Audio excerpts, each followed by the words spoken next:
Can you name the car company that's been around for 100 years? It has the #1 best-selling car in Japan. It's got 50% of the market share in India, and it's the 9th largest car company in the world.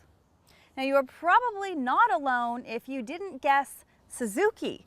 Now, Suzuki is a relatively small player here in Canada, and they are now ushering in their most mass appeal and sophisticated car they've ever offered. This is the all-new Kizashi midsize sedan.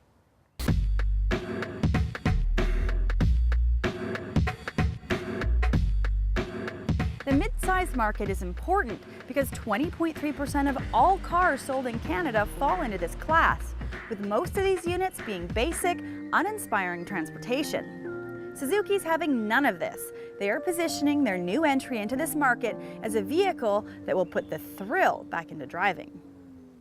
The Kizashi is made by a Japanese car company, but its roots are firmly planted in European soil. The research, design, and development were all done in Europe. The overall shape definitely has more than just a passing resemblance to European designs, especially Volkswagen. The large, deep grille and headlights have a Volkswagen flair, which is good because that company makes some very clean designs. The stance of the Kizashi is athletic and bold, especially the rear with these big exhaust tips. The Kizashi might be a mid-sized car, but it isn't as large as the top-selling Camry, Accord, and Chevy Malibu. The more taut dimensions and athletic design will appeal to buyers who want a handsome and easy-to-maneuver machine. The Kizashi comes with one high-end trim, which includes 18-inch wheels. The interior is very clean and simple looking with high-grade materials, heated leather seats, and fully adjustable driver's seat. The leather-wrapped steering wheel tilts and telescopes. It has radio controls and Bluetooth hands-free calling features. The dash is uncluttered with a high-gloss center readout surrounded by easy-to-use controls. The back seat is roomy enough for most passengers, but some of the larger sedans in this class have a legroom advantage. The Kizashi will come fully equipped and has notable features including automatic climate control, push-button start, USB iPod interface, Rockford Fosgate premium 10-speaker stereo, and a full complement of standard airbags. So what the heck does Kizashi mean?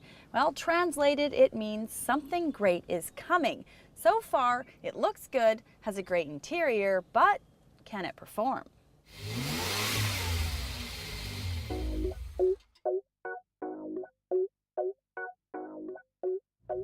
The real thrust for the Kizashi development was to make this family sedan a class-leading road machine. They actually benchmarked it after Volkswagen and Alfa Romeo for handling and road manners. They even had a chance to get it out on the Autobahn and the Nürburgring racetrack, as well as Alpine and English country back roads. The engine powering this all-new car is a 2.4-liter four-cylinder with 180 horsepower. There's no manual transmission, which is a shame. There isn't even a conventional automatic. Suzuki decided instead to use a CVT. This is one area that really let me down. Sure, you get much better fuel consumption, but it's no match for the otherwise class-leading driving dynamics. Once again, I would much rather have a regular automatic or manual.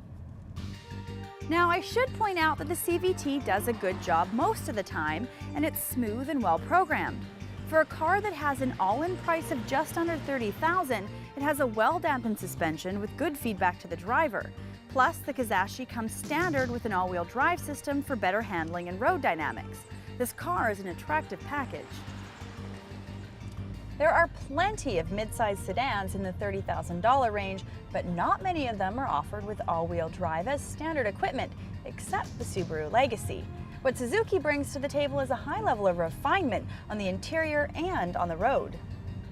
I forgot to mention this before, but it is a shiftable automatic, so I found the best way to get the most out of this CVT was to use the paddle shifters behind the wheel or the gear selector. Suzuki's done a great job of this car, especially in the packaging department. A rich interior, a long list of standard features, and an all-in-one price that'll really attract buyers, especially those in the market for maybe a Subaru Legacy. Now, there is a manual transmission that's being offered in the US, but not here in Canada, which is really too bad because I have a feeling that would have been a great way to get the most out of this chassis. Something Great is Coming really isn't the greatest name for a car, and neither is Kizashi, but I have a feeling that we'll eventually get used to it. In the meantime, just have fun saying it. Kizashi. Hai. Good news for those considering the Kizashi. Since we recorded this segment, Suzuki has introduced a manual version of this well-equipped car. Fantastic.